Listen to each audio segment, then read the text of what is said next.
So finally after long ride Muktinath हामी पुगेको छ। हामी बिहानको 6:30 स्टार्ट भएको, अहिले 4:16 भयो। बिचमा एक दुईवटा ठाउँ एक्सप्लोर गर्दा उता यति ढिलो पुग्यो। सो मुक्तिनाथको वेदर चाहिँ अहिले यस्तो छ, क्लियर छ, अलिकति जाडो छ तर एकदम क्लियर छ। मुक्तिनाथ इज हियर है, हामी फाइनली हामी मुक्तिनाथ आइपुगेको छ। हिउँहरू पुरा पग्लिन थालेको छ अहिले चाहिँ।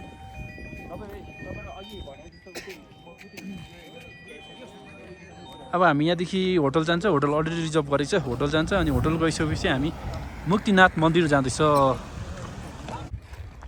भन न लास्टबाट हामीले मजाले लियौ, सेफली ल्यान्डेड। ल हामी मुस्ताङ सेफली आइसकेको छ एन्ड मुस्ताङको राइट नाउको वेदर चाहिँ यस्तो छ, Sunny, a little beet windy and clear sky. हाम्रो ग्रुप यहाँ आउँदैछ सबैजना। यस्तो चाहिँ हाम्रो यो चाहिँ हाम्रो यहाँ ट्रान्सपोर्ट सिस्टमको लागि घोडाहरू रहेछ, अभाइलेबल छ है। अब यो चाहिँ यहाँ गाडी चाहिँ यहाँसम्म, यहाँदेखि यताउता जानुपर्ने चाहिँ घोडाहरू अभाइलेबल रहेछ। हामी चाहिँ होटल चेक इन गरेर मुक्तिनाथ मन्दिर दर्शन गर्नको लागि जाँदैछौँ। वेदर चाहिँ हेभी चिसो छ है, एकदम जाडो छ। एन्ड मुक्तिनाथ मन्दिर पनि हामी पुगिसकेको छौँ। मुक्तिनाथ मन्दिरको वरिपरिको सिनारी चाहिँ राइट नाउ यस्तो छ, एकदम चिसो वेदर प्लस पिसफुल जग्गा है।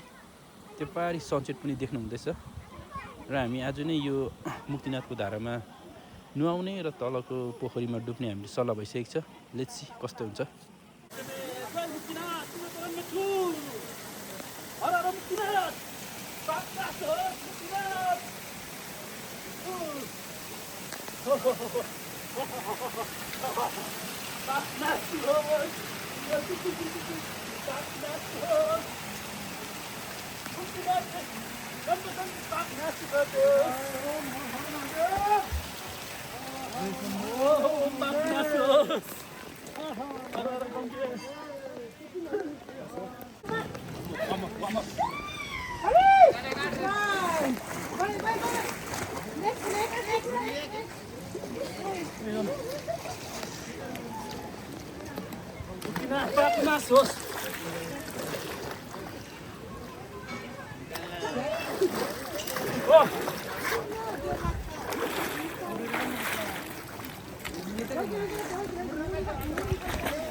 यति भएपछि पाप नाश हुँदैन र। सो मुक्तिनाथ चाहिँ यस्तै छ वरिपरि है, मुक्तिनाथको वरिपरिको भ्यू यस्तो छ। सो मुक्तिनाथ चाहिँ यस्तै छ भ्यालीमा, यसो तल मुक्तिनाथ एरिया हो। हाम्रो होटल एरिया यहाँ छ हाम्रो है, यहाँ बिचमा छ हाम्रो होटल एरिया। हामी होटलदेखि लगभग निकै हिँडेर 10 to 15 मिनट्स हिँडेर हामी यो ठाउँमा आएको छौँ, just to capture this moment क्या। एकदम दामी देख्ने रहेछ है, 360 भ्यू। मुक्तिनाथ एरिया चाहिँ हो, सानो सानो घरहरू छ, भ्याली एरिया रहेछ। एन्ड मेन मुक्तिनाथको हाम्रो हिजो दर्शन गरेको मुक्तिनाथ मन्दिर चाहिँ यो हो, यो रुखै रुखको बिचमा मुक्तिनाथ मन्दिर।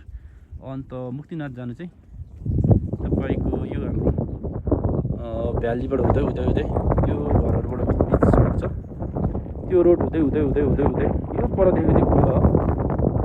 रोडबाट हुँदै हुँदै यो सिँढीबाट उकालो उकालो उकालो उकालो जाँदै हामी मुक्तिनाथको यो मन्दिरमा जान्छ।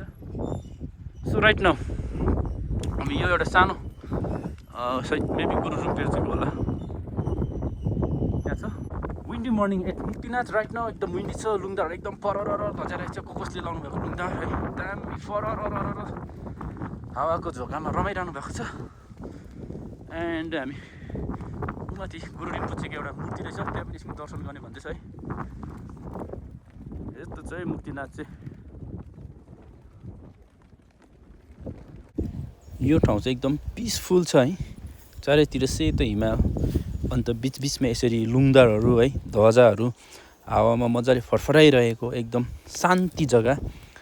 यदि तपाईँहरू पनि मुक्तिनाथ आउने प्लानमा हुनुहुन्छ भने चाहिँ यो ठाउँ चाहिँ अवश्य पनि भिजिट गर्नुहोस्, एकदम वर्थ इट छ क्या यो ठाउँ चाहिँ। आम्मामा यस्तो दामी देख्दो रहेछ है त्यो पारीको हिमाल विथ सनराइज है। त्यो बिहानको घामको सनलाइटले यस्तो दामी देख्दो रहेछ, त्यो टुप्पो टुप्पोहरू है, मोतीको दाना टल्के जस्तै टल्किरहेको छ नि त होइन। घामको सनलाइटले हामी चाहिँ बस्दा बस्दै सनराइज पनि भयो है राम्रो भ्यू देख्नु पायो before sunrise and after sunrise दुइटै भ्यू देख्नु पायो दुइटै भ्यू एकदम दामी छ एन्ड हामीले यस्तो घुम्दै आयो भने चाहिँ यो चाहिँ हामीले चाहिँ हिजो मुक्तिनाथ दर्शन गरेको त्यो रुख गाडीभित्र सो हाम्रो मुक्तिनाथ टुर एकदम राम्रो भयो सक्सेसै भयो होइन हामीले सबै मन्दिरहरू राम्रोसँग दर्शन गर्न पायौँ र नाउ हामी going back to Pokhara so यो चाहिँ सेल्फी डाँडा अरे होइन on the way to Pokhara हामी चाहिँ मुस्ताङबाट ब्याक हुँदैछ मुस्ताङ चाहिँ यहाँ माथि छ यहाँ माथिबाट हामी आएको है so on the way to Pokhara बाटो चाहिँ यस्तो छ so this is the view of Selfie डाँडा चाहिँ अहिलेको यस्तो छ राइट नाउ है sunny day early in the morning 8 बजे होला मेबी एन्ड यस्तो चाहिँ सेल्फी डाँडाको भ्यू चाहिँ यहाँ चाहिँ अब सेल्फी पोइन्ट है भिडियोहरू खिच्ने फोटोजहरू खिच्ने यस्तो छ यहाँभित्रको भिडियोबाट एक्सप्लोर गर्नु कस्तो छ है सेल्फी डाँडा लेट्स गेट